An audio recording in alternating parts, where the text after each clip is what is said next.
So before we begin this review, I just want to have a very short update. My videos, for those who enjoy watching it, I completely appreciate everybody that says that, but because of time constraints in my life right now, I need to make videos in a more streamlined manner. So maybe expect my videos to have a little bit less B-rolls from now on. Maybe there might be even more B-rolls when I'm free, I don't really know, but for now, I just want to make my videos come out consistently as best as possible without sacrificing that much quality. And with all that said, let's talk about this IEM for the day, which is the BQEYZ Wind.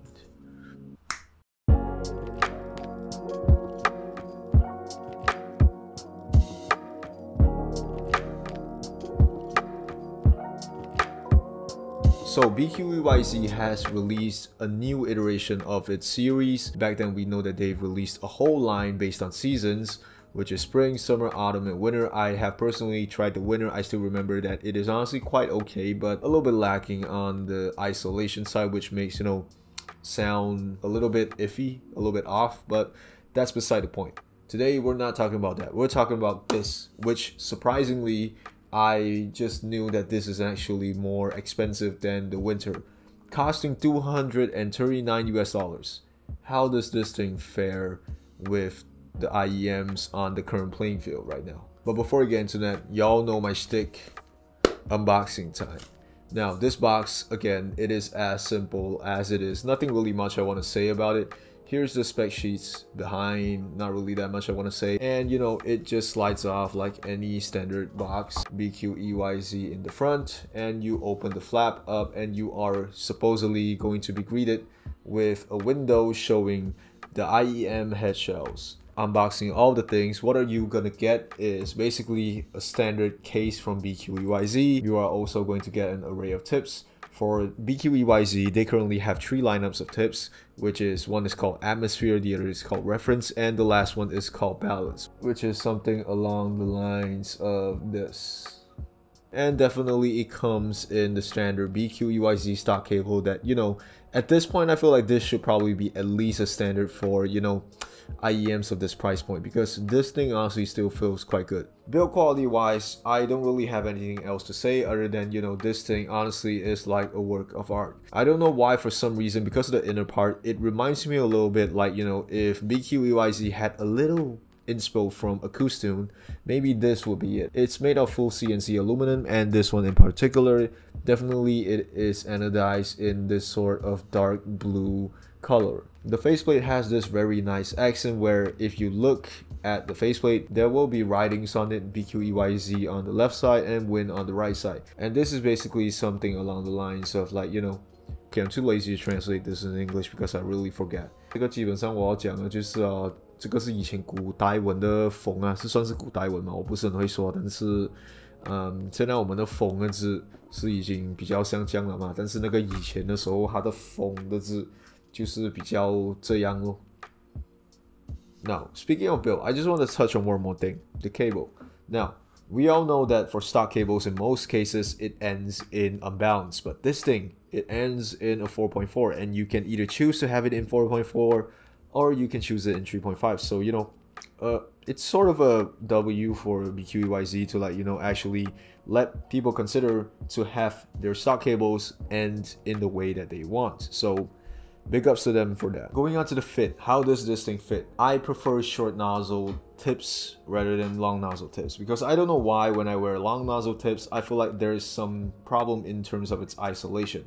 On short nozzles, I do not have any issue with it. And definitely, even though this whole IEM is, sort of a smooth texture aluminum, it does not slip out of my ear once you have a shallow tip nozzle. This thing really fits just well, given the fact that it has very nice angled ear hooks as well for its stock cable. I have no complaints. I've worn this for two and a half hours and only have very slight fatigue. But with all that being said, let's actually talk about the sound quality. Now, this is the source that I use, and yes, you did not see that wrong. I just got a Mac. Video on it not soon.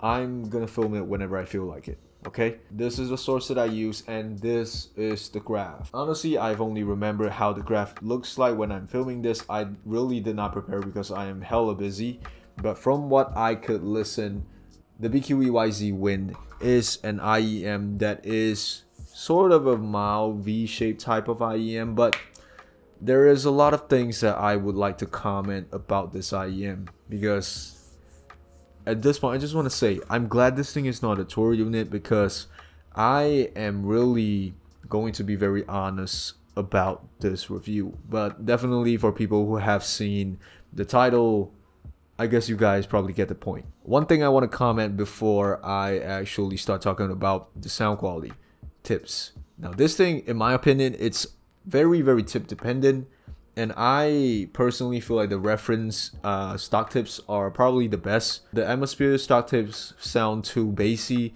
and for some reason when I use the balance ear tips, the mids get a little bit iffy in terms of, like, you know, the vocals suddenly get recessed. A lot of things just doesn't have that much energeticness to it. So, you know, in my personal opinion, I feel like using the reference tips are probably the best. Starting off with the bass. This thing has bass, but honestly, after knowing the price is $239 US, I just want to ask BQEYZ, what the hell are you doing? To their credit, sub bass is good. Sub bass has good rumble and present, all those stuff, but everything beyond that, it is not really a $239 US IEM type of bass. Bass definitely sounds fun, it definitely sounds full, but the problem is that in more cases than one, it kind of sounds a little bit bloaty. It sounds a little bit, you know, chunky, fat, if that's the proper analogy of this type of bass. It doesn't sound too bad, but the problem is that it sounds a little bit too much. Like in terms of reproducing sound from a bass note, from synth bass, from basically anything on the low end, instead of reproducing it faithfully, you get a lot of like try hard type of sound that doesn't really reflect the actual emotions or the dynamics of the original sound. And when I say that, I really mean it in a way where there's too much low end to the point where there's not really that much character on the bass. Like, let's say bass lines, for example. You can definitely hear that in most cases for good IEMs, the bass lines will have some sort of a treble type of thing. When you have finger pickings on middle strings, you can definitely hear that metallic twang on it at the end. You know, the lean overtone that a bass note will have after you've played one note. This thing does not have all of it. This thing does not have it at all, if I'm being very honest.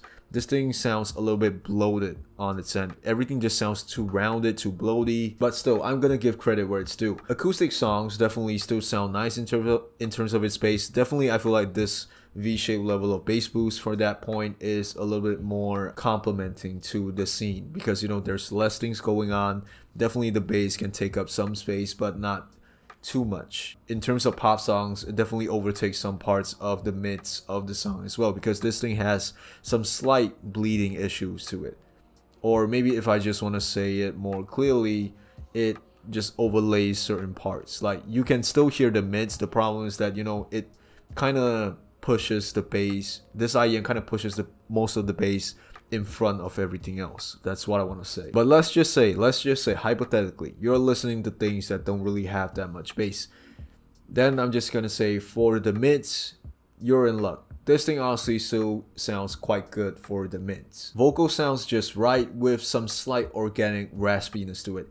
And given the fact that what I've said about the bass is already like that, if the female vocals like Eimer, she sings in a lower tone, you can definitely hear that her sound is a little bit on the warmish side, which is honestly quite nice. Listening to Mac, listening to Tyler, listening to a lot of male vocal sounds, everything sounds kinda the same, honestly, with the raspiness with it. Everything just sounds okay. I have nothing else to say, but this thing does well on vocals.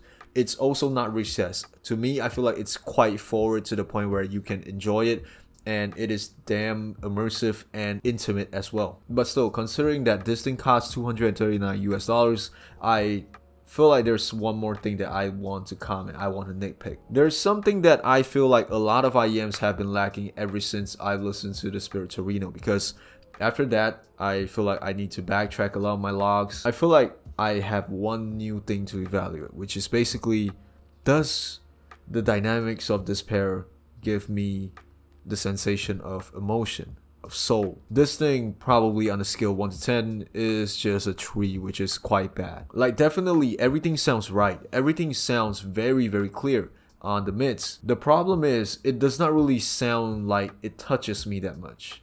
Wow, that sounds really wrong. This thing sounds good, but it does not flow to the point where you can actually feel it that much. That's what I want to say. Instruments also are within the same category of what I've said regarding the mids. Everything sounds intimate. Everything has the right amount of amplitude to sound just as dominant, as aggressive as it is when it needs to.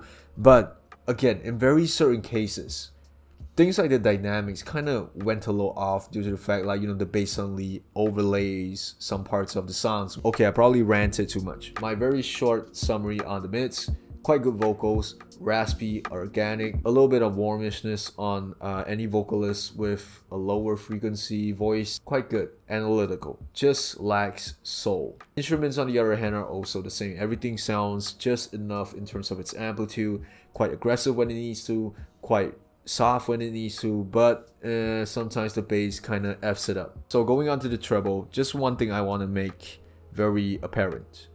The treble side is on the dark side. So in terms of what I've said, cymbals, hi-hats, rides, all of those definitely will sound dark. But the good thing is that for heady songs, it does not have any peakiness to it. This does not sound splashy. Everything sounds just right. And definitely the treble extension sounds okay as well. Guitar shreds, instruments on this part, for some reason have more dynamics in my opinion than instruments on the mids, because definitely, like I say just now, the bass definitely covers some parts of the mids, but luckily it does that to the highs. In my opinion, I feel like anything on the high region is a little bit better in terms of its dynamics, which, you know, let's just segue into technicalities at this point. And I think I've said enough in terms of dynamics. Sometimes it hits, sometimes it doesn't, mainly due to the shortcomings of the bass region, but whatever, it is what it is. Going on to the soundstage, this is also something that I really want to comment. I genuinely did not know that the BQEYZ Win was this expensive. I was expecting it to be more or less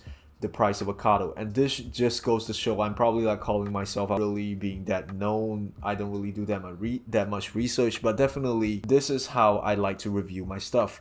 When things come to my way, I do not take any form of research other than me definitely knowing that the range of the price of this IEM is more or less within this region. That's it. And then I don't want to be hindered by the fact that this thing has a single DD and a single bone conductor, anything whatsoever. I just listen to the sound and I will judge. And for me, I feel like this thing is decent because I thought it was somewhere initially around 800, 900 ringgit, which is somewhere like 170 US dollars. But for 239, it's honestly subpar. It sounds wide, but it does not feel like it's worth it for this price in terms of its width of soundstage. Wow, I feel like I've ranted too much, but definitely when it comes to soundstage, I'm a little bit disappointed in this pair.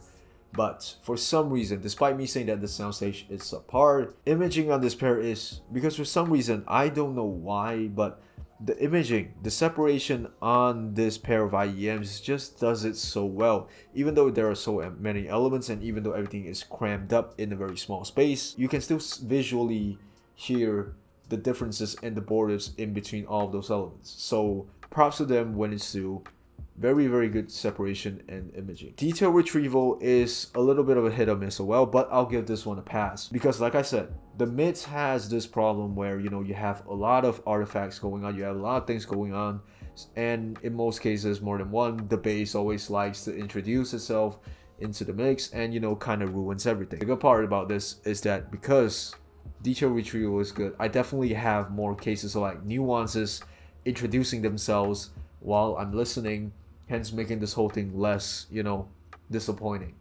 I can't believe I'm using the word disappointing, but definitely the detail retrieval, the amount of detail retrieval definitely saves the day for the BQEYZ Wind.